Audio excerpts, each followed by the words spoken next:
Everybody, how you doing? Good. Good to be with all of you. Wow, it's a bright day. Uh, Pleasure to be back in the space another Sunday as the month of November goes flying by. Um, we have much to get into today, and it's really a service that's going back to the basics. We're going to be looking at really the foundational truth of this deeper work, and that is the power of thought, right? So we have much to go over, but we probably are quite seasoned on this topic, especially here at Unity. It comes out of the New Thought movement, and New Thought was really a watershed moment, I think, in Western spirituality, where we began to recognize in a more systematic and focused way that our thoughts do create our experiences in this world, and that we are highly responsible for what is showing up in our life. And so the responsibility is always returning back to us because we are generating our thoughts.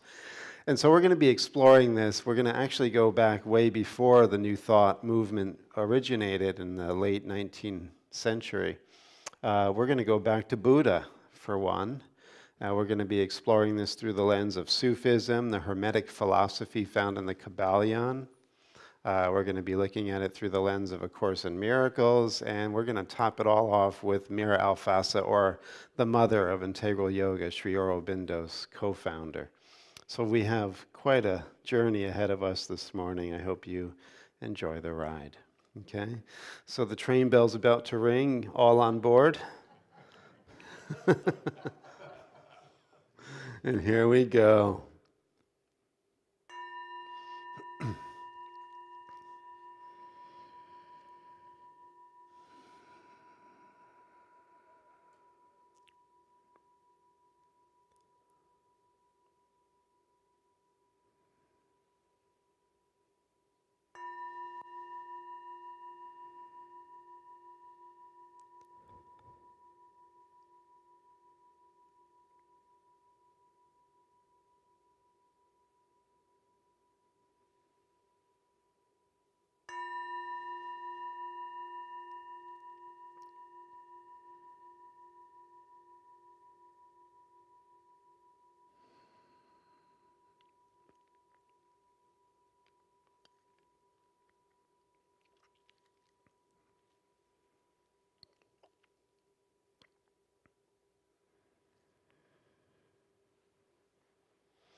And so as we quiet and calm the mind and body, become more acutely aware and tuned in to the witnessing state, becoming completely embodied as the watcher, the clear light of awareness. And so everything that's arising is arising as movements within the field of your witnessing. You are the axis mundi, the still point in the universe in which everything else revolves around. So as the still witness, thoughts are orbiting you within the most subtle realm of mind substance. Emotions and feelings are orbiting around your pillar of light or the witnessing state as products or waves within the emotional or astral substance. And bodily sensations and the feelings of physiology are orbiting around you within the field of the material or gross elemental substance. But you are the pillar of light, witnessing all levels simultaneously within the stillness of divine wisdom.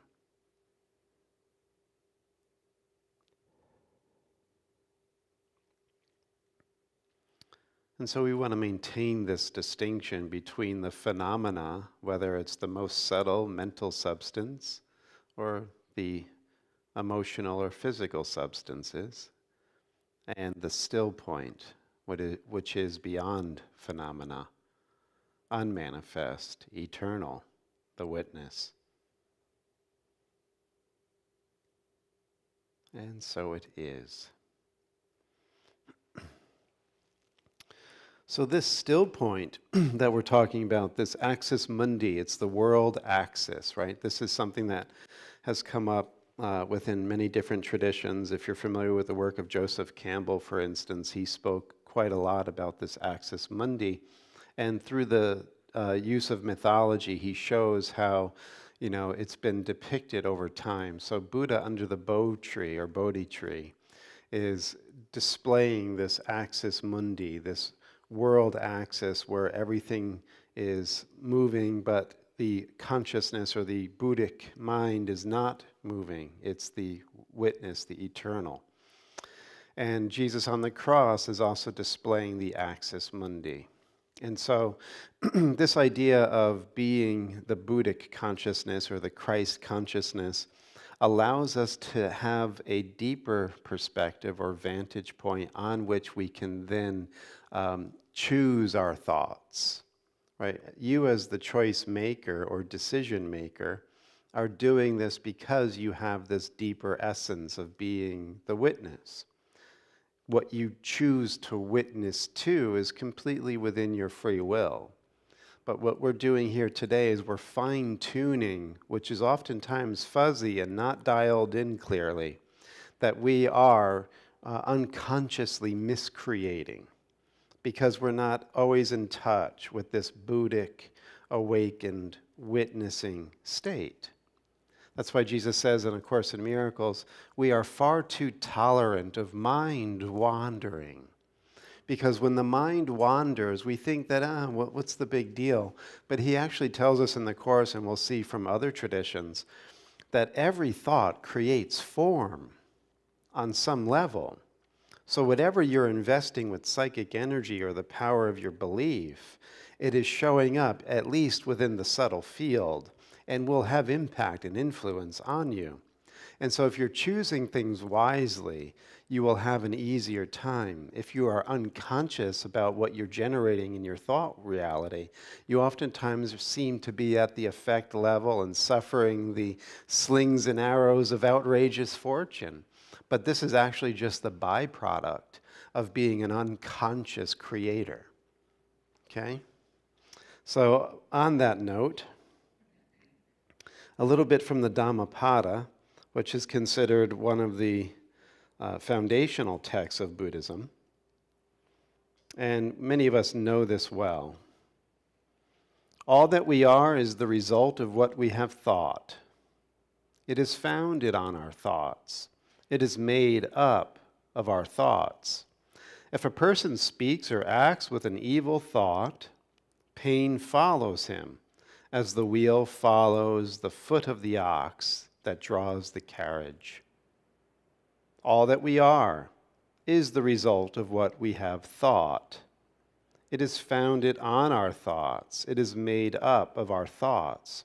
If a man speaks or acts with a pure thought, happiness follows him like a shadow that never leaves him. Okay? Again, to repeat the words of the Buddha, the supremely enlightened one, all that we are is the result of what we have thought. The people in our life, even the parents that we got, the lifestyle, the part of the world that we're living in, like nothing is exempt of this formula when you begin to realize that you're not a body. As he says in the Course, you're an idea, an eternal idea. And so there's this wonderful saying within alchemy, and Jung actually was fond of this saying, are we having ideas or ideas having us? Are we having ideas or are ideas having us? And what that basically gets at is everything you think of as yourself is coming from an unseen realm of the eternal ideas, right? Your higher self is an eternal idea. in the mind of God. This is what all of these traditions are basically driving at, that the seen or the manifest is temporary, mirage-like, dream-like. It comes and it goes, and where we trace it back through these deeper traditions is to an unseen realm that is transmitting or projecting its essence within the realms of form and manifesting its intentions, unpacking its karma. And so everything is an idea. This is actually what he says in A Course in Miracles. We'll touch in just for a moment here and then see what else follows when we look at Rumi. But this is what Jesus says in A Course in Miracles in chapter 5. If you can accept the concept that the world is one of ideas, the whole belief and the false association which the ego has made between giving and losing is gone. So everything that's manifesting is coming from that realm of the ideas. The world itself is thought, right? He says, the reawakening begins with a few simple concepts. Thoughts increase by being given away. So when you share your thoughts, you proliferate your thoughts. The more who believe in them, the stronger the thoughts become. So when you are able to enroll people in your thought or your belief, it actually reinforces it. And the more that the minds believe in what you feel and think, the stronger those thoughts or beliefs become, right? Look at the 1 billion+ people on the planet who are Muslim, or, the 1 billion+ people who are Christian. These ideas now seem to be just solid truths of what people live and believe and think, and so they have a substantive reality because so many share those thoughts. Then Jesus says this in the Course, everything, and he has that word in italics, everything is an idea. How then is it possible that giving and losing can be meaningfully associated? Everything is an idea. Everything that you're experiencing right now came from the unmanifest. Even your physical body, as we know, is the twinkling in Dad's eye. Probably just Dad. Joking. But the chairs that you're sitting on, the thought in somebody's mind, the building that we're living under or abiding under temporarily, really, a thought in somebody's mind. The car that you drove was a thought or an idea in somebody's mind. This world is a world of ideas. Your clothes are ideas manifested. Your shoes are ideas manifested. Your jewelry is ideas manifested. Your glasses are ideas manifested. Everything is an idea. So everything originates from the unseen. We're no different in the way that we continue this process or project of projecting our ideas into the world. Our world is made up of our ideas. So Rumi.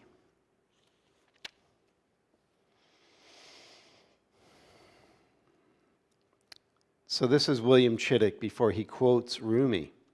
Awareness is the fundamental reality of human nature, and the contents of awareness determines who we are. As Rumi puts it, you are your thought, brother. The rest of you is bones and fiber. If you think of roses, you are a rose garden. If you think of thorns, you're fuel for the furnace.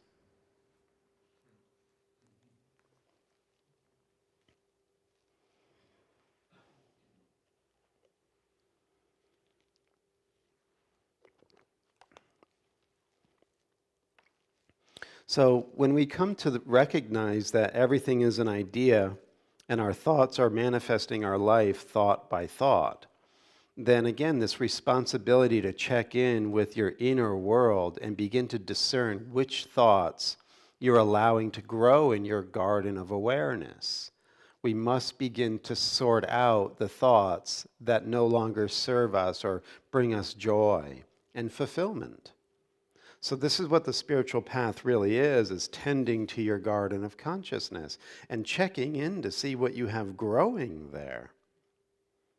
Because oftentimes, again, we're so compelled to look outward and see the problems of the world. And that, again, is missing the whole fundamental truth of what we're saying here this morning. As we're going to see, the world is suffering under the weight of our own negative thinking. We spoke last week that this world really is a projection of collective insanity.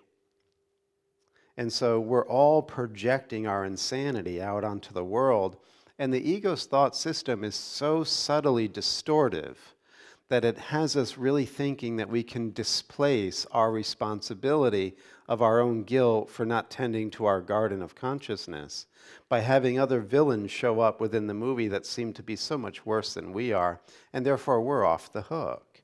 We're not responsible for that. We're not responsible for anything, really. It's all coming at us, and we're the innocent victims of it all. You can play that game for a little while, but it has a shelf life.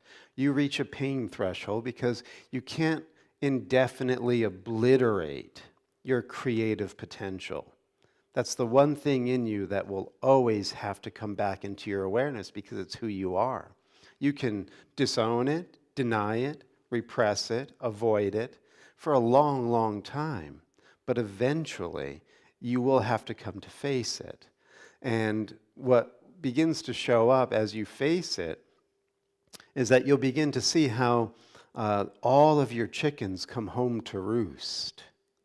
In other words, everything that you're trying to throw out of your mind, like your shadow elements and projecting out onto the screen of the world, they're always coming back into your mind.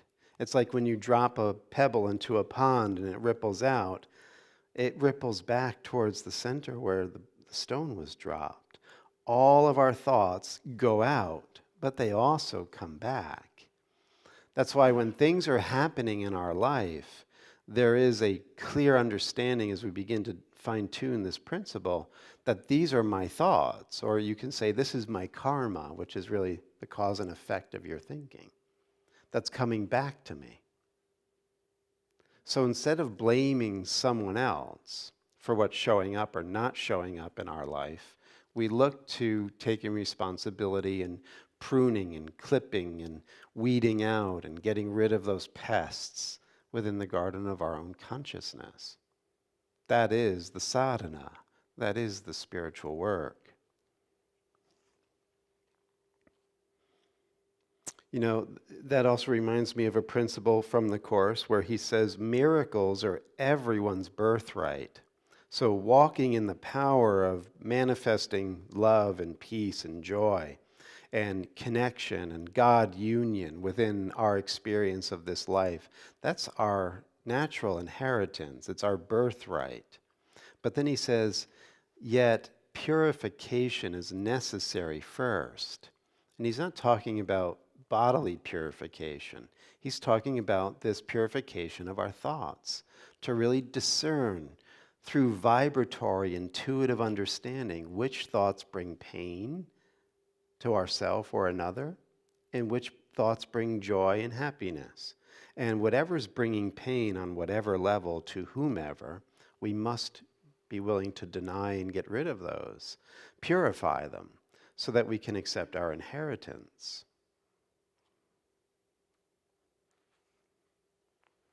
Right, because this really is a talk that does dovetail on what we were bringing up last week when, you know, we're at sort of DEF CON 5.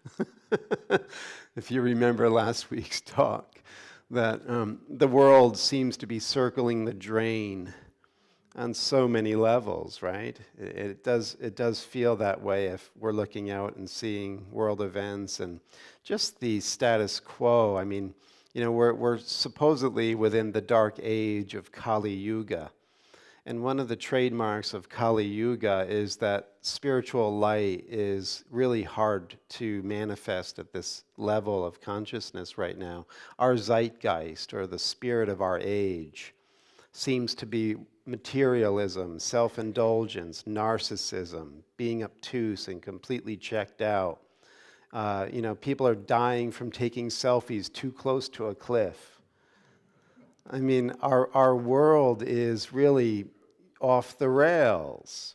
And one of the things that we have to recognize then is why it's off the rails is because we are lacking knowledge. There's that quote from the Hebrew Bible where Yahweh says through the prophet, "My people are twisted up or having a hard time because they lack knowledge. They lack this ability to know who they are," which is the manifester of our own reality, right? We are made in the image and likeness of the Creator. So we're all twisted up and hurting ourselves because we lack knowing how to use our inherent gifts. And we're also twisted up and lacking knowledge because we've bought into the belief that the universe is simply material. It's matter and energy. And what we think has no effect on that. Right? This is a relatively new idea. It's only a few hundred years old. For thousands and thousands of years, our cultures all across the globe knew of this liminal, hypnagogic, mental, spiritual reality that we were manifesting from the unseen. And we are in a realm of many possibilities. And, a few hundred years back, without getting into all the philosophy behind the shift, we as Westerners took a detour into staunch materialism. And in that materialistic somnambulism, that sleep, the mind has become just this little spark that resulted from chemical, physical evolution. And so we're just helpless little creatures on a little ball spinning around one nuclear reactor in an ocean of galaxies. What can we do? So this diminutive and lessening of our abilities has become so ingrained in our thinking. But these ancient traditions, like within Egypt, the Hermetic tradition, says otherwise. And if you know this work, the Kybalion, the first principle of these Hermetic principles is the principle of mentalism. And underneath the first rubric of the Kybalion is the all is mind. The universe is mental. Not crazy. We got into that last week. But the universe is made of mind. The universe is mind. The universe is mental. Right? First principle, fundamental truth. It says here that this principle embodies the truth that all is mind. It explains that the all, which is substantial reality, underlying all the outward manifestations and appearances which we know under the terms of the material universe, or the phenomena of life, or matter, or energy, and in short, all that is apparent to our material senses, is spirit, which in itself is unknowable and undefinable, but which may be considered and thought of as a universal, infinite, living mind. Right? It also explains that all the phenomenal world or universe is simply a mental creation, subject to the laws of created things, and the universe as a whole, and in its parts or units, has its existence in the mind of the all, in which we live and move and have our being. So in other words, we are minds within a greater mind. And when we are not resonating with the frequency of the greater mind, with its qualities of love and compassion and giving and joy and truth and integrity, We are out of that sinking. And so we're still mind, and we are still creative. But because we aren't synced up with the greater mind, we're miscreating. We're aberrating our world.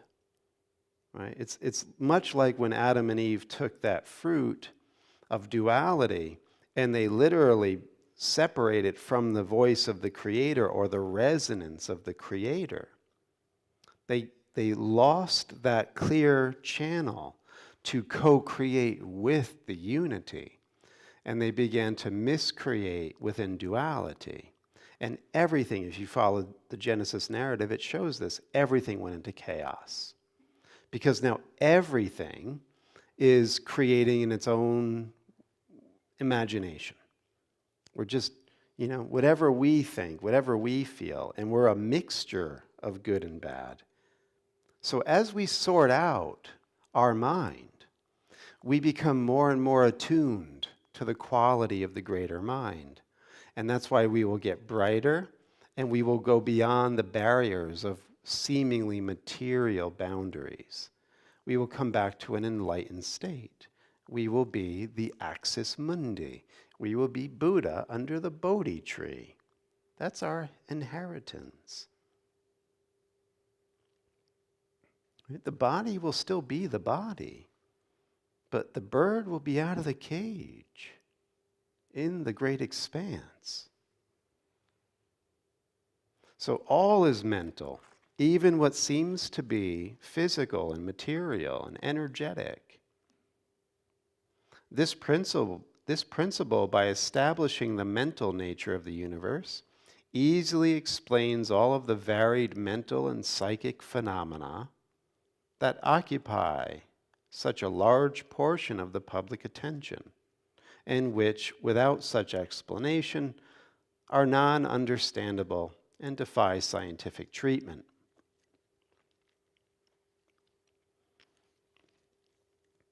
So if you're familiar with the work of Bruce Lipton, as an example, he was an Ivy League biologist, and his research began to show him that it couldn't have been the mechanical model of the material universe that was causing these biological processes.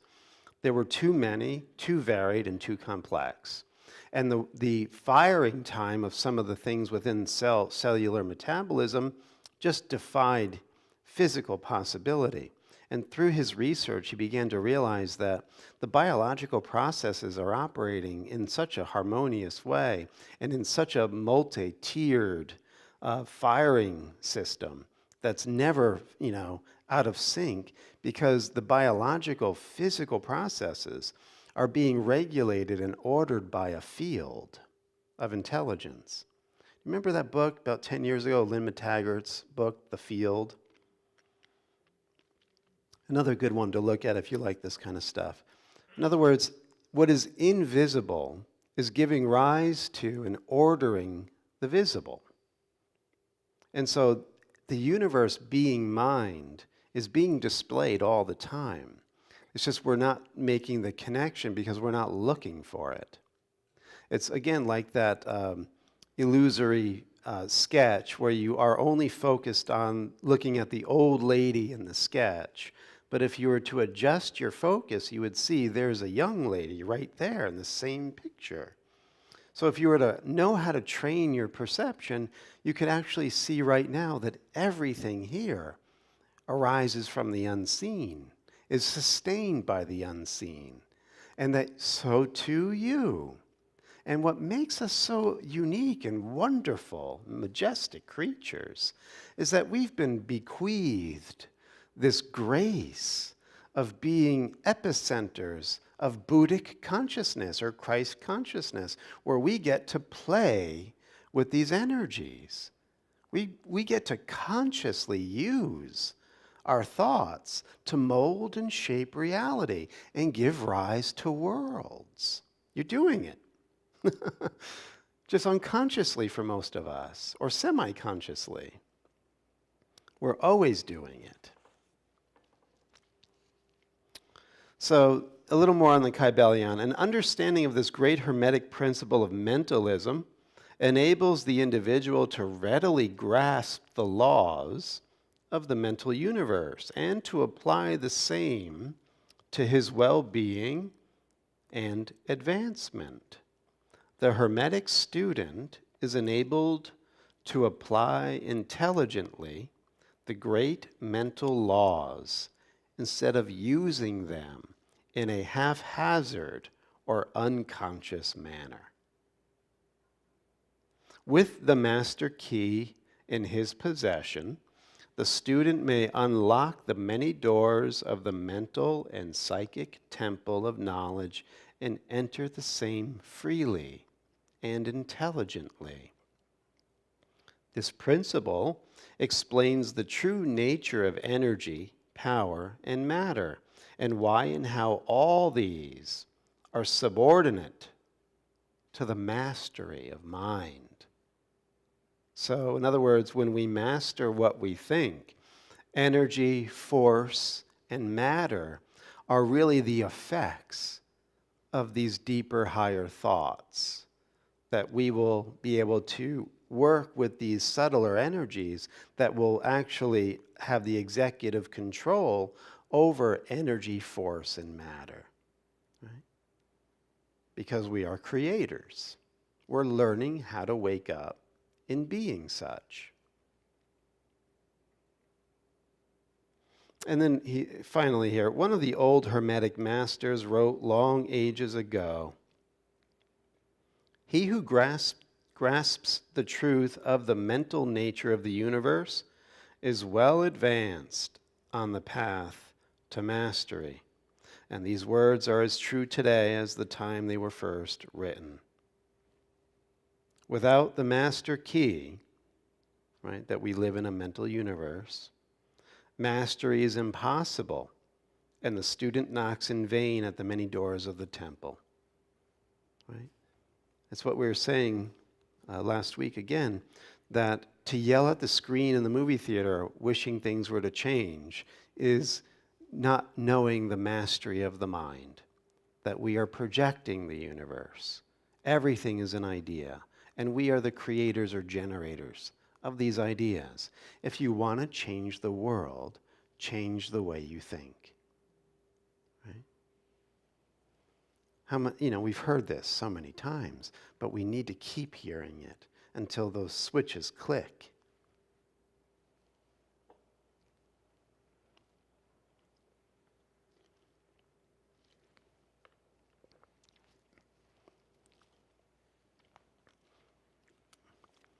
So on that note, a little more from A Course in Miracles.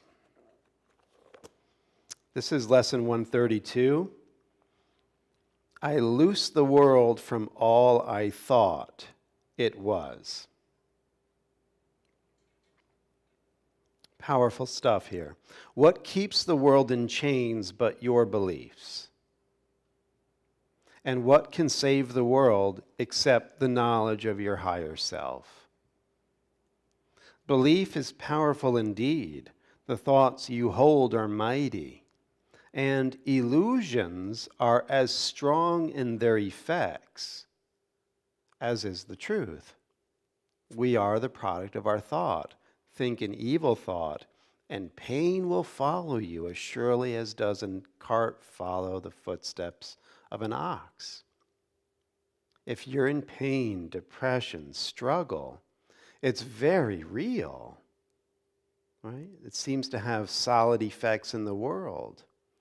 But do we ever trace it back to our own thoughts? He says illusions are as strong as truth because we invest the illusions with our power of belief.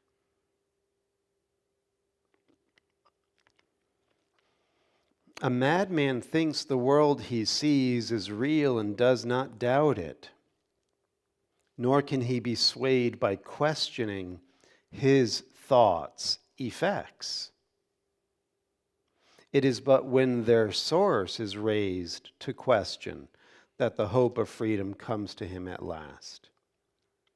Again, a madman thinks the world he sees is real. Don't we? We talked about this last week. Remember Bawa Muhayyadeen saying that we are crazy? Everything in the world is crazy? This crazy world is being generated because we think what is happening out there is cut off from what's in here, and out there is real. What's in here really doesn't matter. It's kind of ephemeral and doesn't really carry much weight. But what we see on TV and what we see showing up on the stage of the world, that's real. We have to cater to that. We have to acquiesce to that. We have to give our power to that. Because that's more real than what I think. It's only when we raise the source of what's appearing on the world to question that we can be free of our madness. We're doing it to ourselves. Right? Our thoughts are creating our world.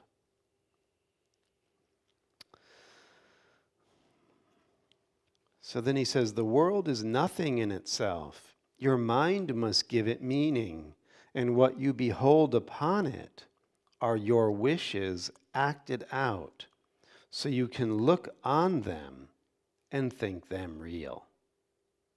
Perhaps you think you did not make the world, but came unwittingly to what was made already, hardly waiting for your thoughts to give it meaning. Yet in truth, you found exactly what you looked for when you came. There is no world apart from what you wish. And herein lies your release. Change but your mind on what you want to see, and all the world must change accordingly.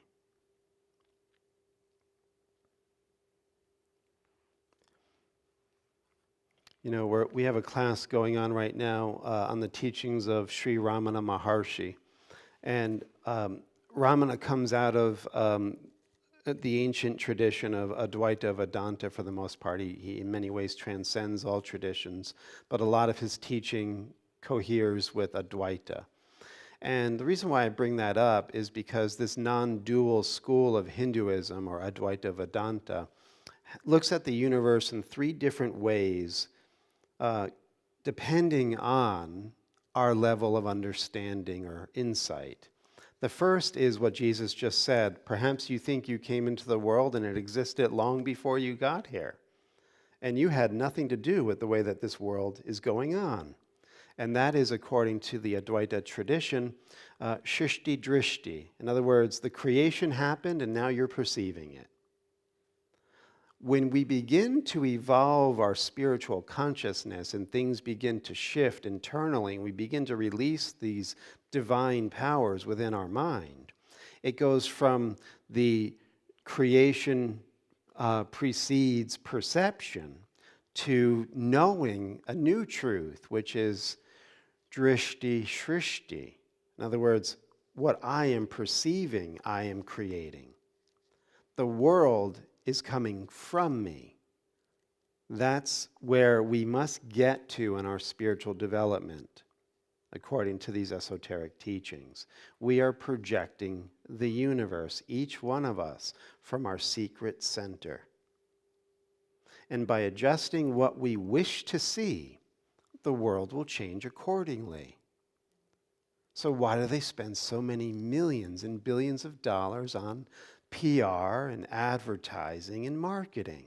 Because what you get dropped into your subconscious, you will unconsciously create. Right?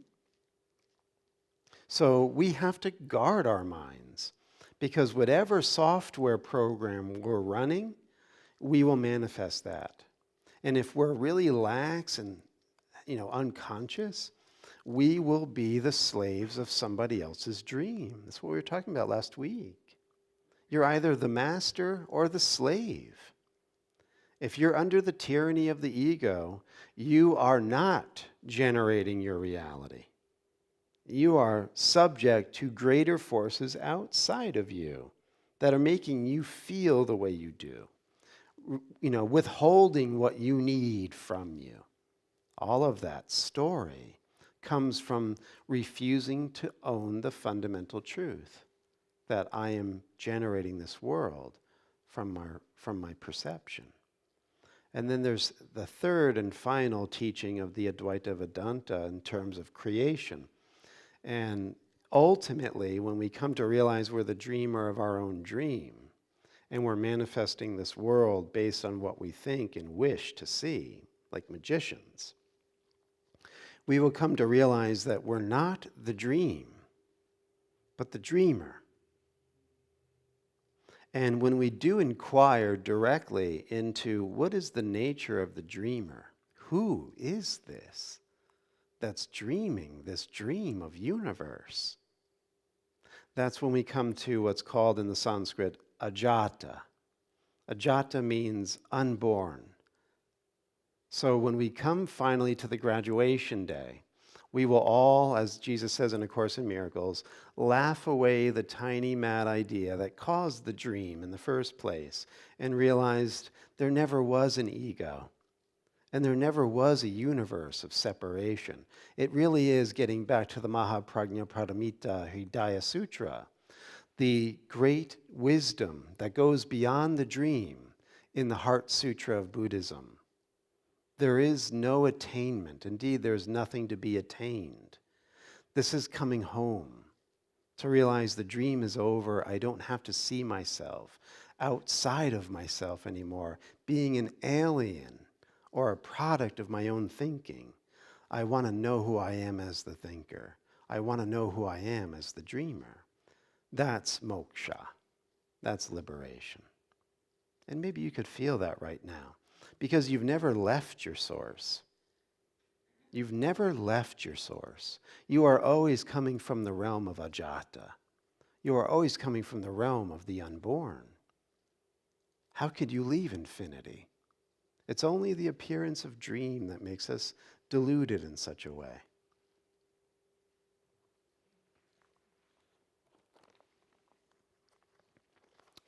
So that's why he says in the same lesson, 132, ideas leave not their source. You're an idea in the mind of God. You've never left your source. God holds you lovingly forever as the idea that was created by his thought. This central theme is often stated in the text and must be borne in mind if you would understand the lesson for today. It is not pride which tells you that you made the world you see and that it changes as you change your mind, but it is pride that argues you have come into a world quite separate from yourself, impervious to what you think, and quite apart from what you chance to think it is. That's pride, that you're a victim of the world. You're just a little body. You're a material chunk of flesh. That's pride. That's hubris, refusing your birthright. Right? But don't feel guilty about it. And then this exclamation that follows, there is no world. So do you see how he took us from the shrishti drishti to the drishti shrishti to the ajata? You see that? Right? The creation precedes perception, stage 1. Perception generates creation, stage 2. And then there is no world. Ajata. There is no world. This is the central thought the Course attempts to teach. You never fell from grace. You never left your source. You are forever stainless and beautiful and lovely. That's the central theme the Course attempts to teach. Not everyone is ready to accept it, and each one must go as far as he can let himself be led along the road to truth. Right? So every life we're taking as much as we can of this truth at a given time. How blessed are we that at least we're willing to hear it now. He will return and go still farther, or perhaps step back a while and then return again. Yet is healing sure. And it goes on to say that, eventually we all come to realize this foundational truth that there is no world and that we never left God. We never left the unborn. And our readiness will bring the lesson to us in some form that we can understand. And then he goes on, he says, some forms will be where we have a near-death experience. So you hear a lot of this, right? People undergo a near-death experience and they wake up from the dream. And they see how everything is put together within their life and how it's all really illusion. And they will never not know that when they come back into the body. And they're on a very different track of understanding after that NDE or near-death experience. He says others will find it in experience that is not of this world, which shows them that the world does not exist, because what they behold must be the truth, yet it clearly contradicts the world. So in these visionary experiences or deep meditative experiences, this truth can also come. And he says, and some will find it in this course. Monday nights at 7:15 p.m. in this sanctuary. He says, today's idea is true. I loose the world from all that I thought it was. That's true. You could do that. Because the world does not exist. And if it is indeed your own imagining, then you can loose it from all things you ever thought it was by merely changing all the thoughts that gave it these appearances. Try it on. See what you get. The sick are healed as you let go all thoughts of sickness, and the dead arise when you let thoughts of life replace all thoughts you ever held of death.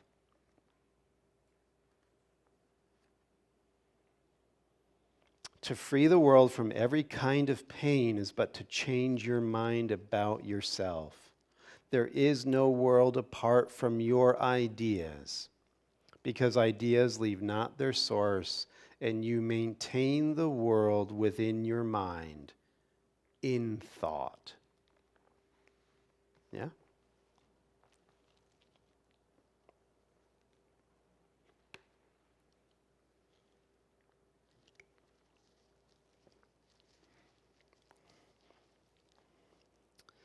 So this is really a great anecdotal way of expressing it through the teachings of the mother, Mira Alfassa. This is from her collected works, volume 6. And one of her students asked her, how can human thought create forms?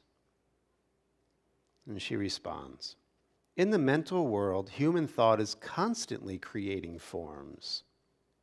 Human thought is very creative in the mental world. All the time when you are thinking, you are creating forms, and you send them out in the atmosphere, and they go and do their work. Constantly, you are surrounded by a heap of small formations. Naturally, there are people who can't even think clearly, so they form nothing at all except faint eddies.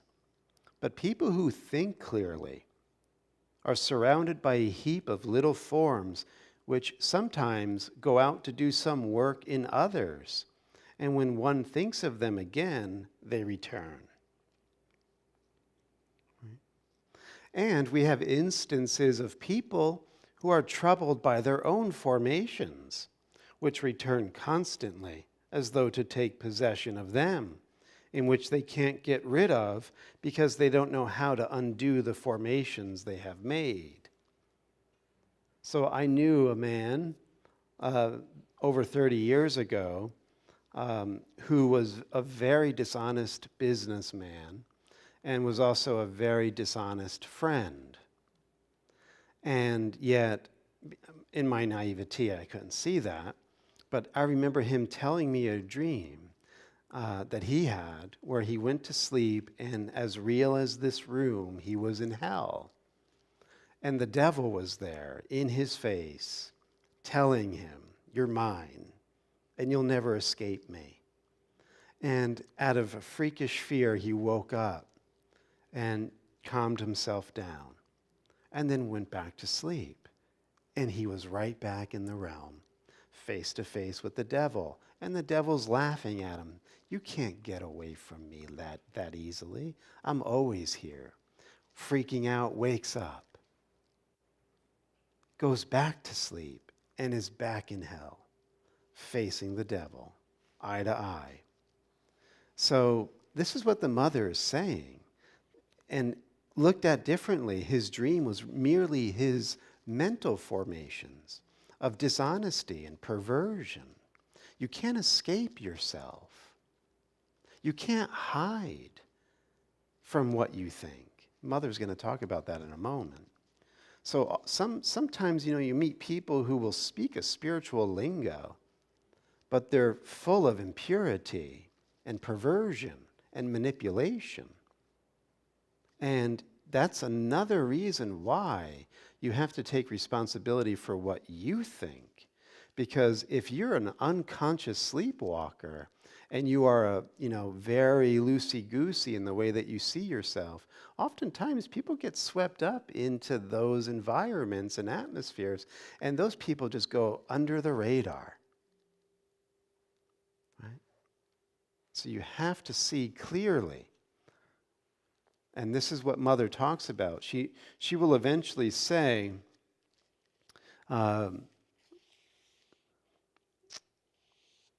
she mentions this one individual.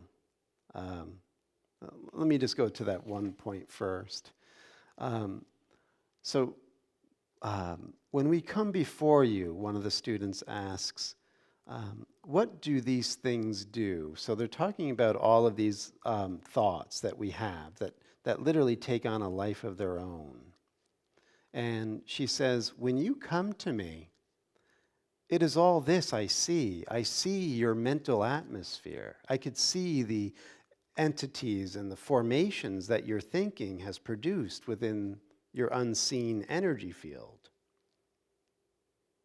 It is exactly this I see. And that is why your coming is useful, because to give you a flower, which is a blessing that she would do, is of course very nice, but that's not anything much. There are things more important than that. But every time I see you, in a second, a flash is enough, a second, each one who comes appears with all his formations, and then I do just this. The flower is an excuse. Through the flower, I give something. And then when sometimes, I seem to go deep within, my eyes close, and then very slowly either I give something or I don't move for a moment, that's when the work to be done is urgent. Sometimes it is necessary to intervene for one reason or another, to help or to demolish something, or to push you towards some progress, which is beginning, or other things like that. So I just catch hold of your hand sometimes, you see. Don't move. So the person thinks, Mother has gone into a trance. I feel quite amused, she says, laughing. I am busy working, putting things in order. Sometimes I'm obliged to perform a surgical operation. I take away certain things which are there and should not be there. A second is enough, you see. I don't need any time for this. Sometimes the work takes a little longer, a few more seconds or a minute. Otherwise, usually in a general way, when things are, as we would say, normal, it is enough just to see. You understand? And the response. I give the flower, even without the flower, like this. Simply I put just the little flash, or sometimes a little red hot iron, or a light, anything, and just at that right moment, and the right place where it is needed. And au revoir. She was French. In other words, she dispels the formations that are tripping you up in your sadhana. And then the student asks, Mother, aren't these entities afraid of you? Ah, my child, terribly afraid, as she laughs. All those which are ill-willed try to hide. And usually, do you know what they do? They gather together behind the head of the one who comes. So all these little rascal thoughts try to, cloak. They do this in order not to be seen, but this is useless because just think, I have the capacity to see through. Otherwise, they always do this instinctively. When they can manage to get in, they try to get in. But then I intervene with greater force because that is nasty. These are people who have the instinct to hide, you see.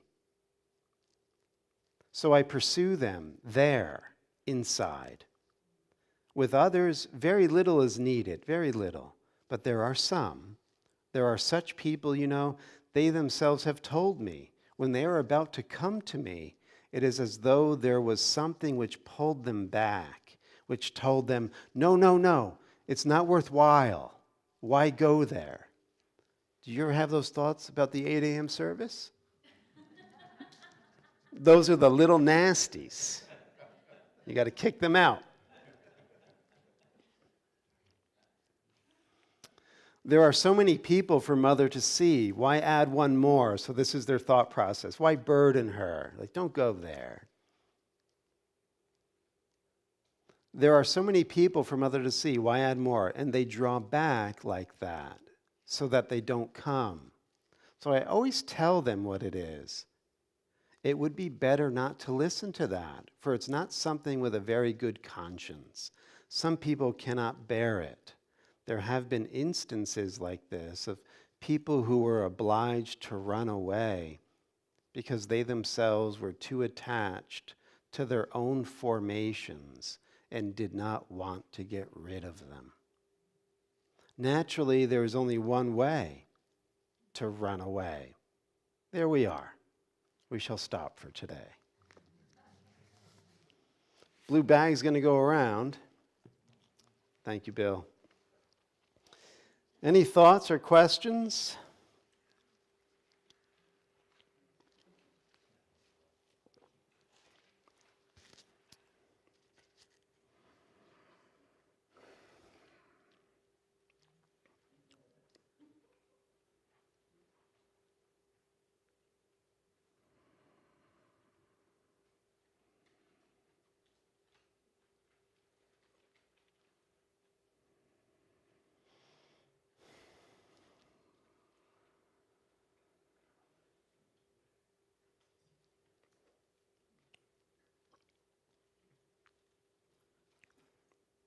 So remember to put into practice what we learned this morning and weed out your thoughts, sort them out. No longer feed the negative, only feed the positive and the beautiful and the lovely. And see how that changes your world. And don't stop doing that. Okay, bless the offering.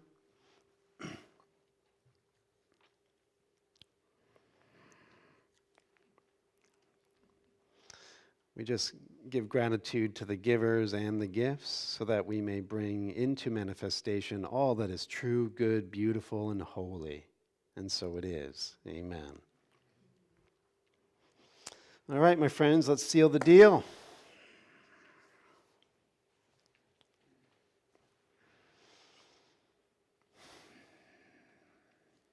May we really learn how to walk in the Spirit, in the high places, in the unseen, and be creators of light within a dark world, and change this hell into paradise, so that we can bring into manifestation what is forever true, and that is the light of God surrounds us, the love of God enfolds us, the power of God protects us, and the presence of God watches over us wherever we are.